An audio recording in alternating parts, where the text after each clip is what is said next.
Hello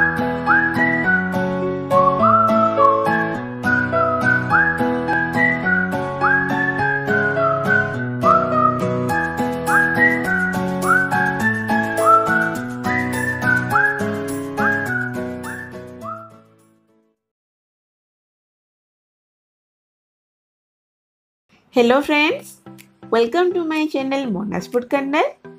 आज recipe रही पोटला आलू कसा रोटी किंबा भात सहित यही पोटला आलू कसा खाइबा बहुत भल लगी थाए।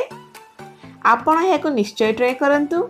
जदि भल लगिला वीडियोटी को लाइक शेयर कर दियंतु आ मो चैनल को सब्सक्राइब कर दियंतु। तेबे चलंतु देखि नबा पोटला आलू कसा पई कोन सब सामग्री दरकार।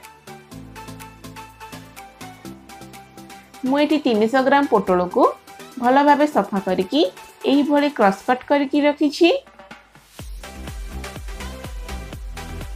दुईटी मीडियम साइज आलू को सफा करके यही भली काटिकी रखी। दुईटी बड़ साइज पियाज को एमती चुना चुना करी काटिकी रखी। आ गोटे बड़ साइज टमाटो को एमती काटिकी रखी। एठी मु नेइछि दुईटी लंका, धनिया पत्र,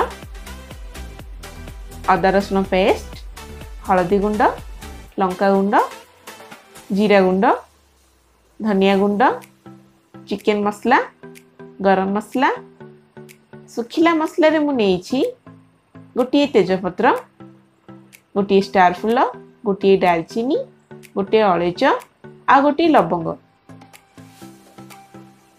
लुण आ रिफाइन ऑयल। तेबे चलंतु जीवा नेक्स्ट प्रोसेस को। नेइथिबा पोटल रे अल्प किछि हळदी गुंड देई दोछि, अल्प टिके लुण देई दोछि आ ए सब को भल से गोळे नोछि। सेही भली भाबरे नेइथिबा आलू को मध्य हळदी गुंड लुण सहित गोळे नोछि। एबे पोटल आउ आलू को टिके फ्राई कर नबा। कढ़ाई एठी गरम हो गलानी, अल्प किछि तेल देई दोछि। एबे पोटल सब को पकई नोछि।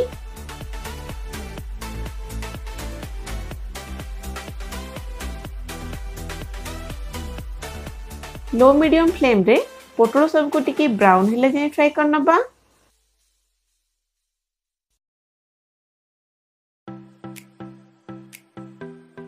देखंतु पोटल फ्राई है कि ब्राउन होई आसलानी।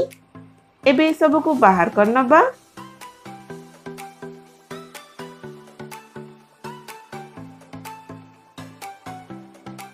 सेही भली भाबरे आलू सब को मध्य फ्राई कर नबा।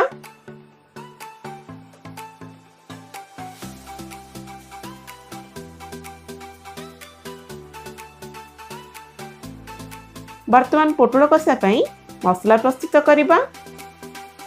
नेइथिबा गोटा मसला सब को देई दोछि।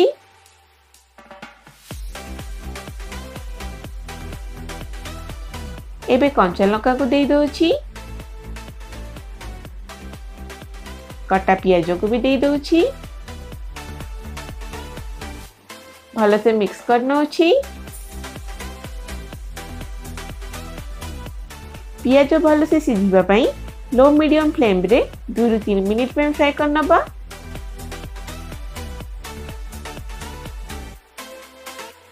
पियाज एठी भाजी हो गलानी।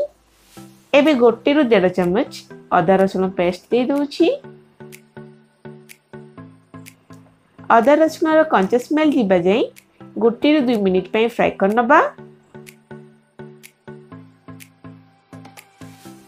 एबे कटा टमाटो को दे दोछि। अल्प टिके लुण दे दोछि आ भल से मिसई नोछि। टमाटो भल से सिझिबा पई लीड को देकी 2 मिनिट पे छाड़ी दबा। लीड को बाहर कर दोछि। एठी टमाटो भल से सिझी की मेल्ट होई गलानी। एबे आधा चम्मच हळदी गुंड दे दोछि, आधा चम्मच लंका गुंड, आधा चम्मच जीरा गुंड, आधा चम्मच धनिया गुंड, आधा चम्मच चिकन मसला। एबे सब को भले से मिसई नउछि।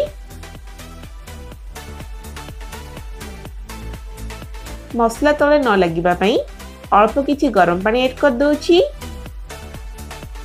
आउ गोटी मिनिट पे फ्राई कर नबा। मसला होई गलानी। एबे भाजी की रखिथिबा पोटल आउ आलू को मसला रे दे दोछि। आउ भले से मिसई दोछि। 2 ରୁ 3 मिनिट पे पोटल आउ आलू को मसला सहित भले से कसी नबा। वर्तमान 1 ରୁ 1.5 कप गरम पानी ऐड कर दोछि। आउ भले से मिसई दोछि। एबे लीड को देकी 2 ରୁ 3 मिनिट पे छाड़ी दबा। लीड को बाहर कर दोछि। आम पोटल आलू कसा ऑलमोस्ट होई आसलानी। एबे अल्प किछि गरम मसला दे दोछि।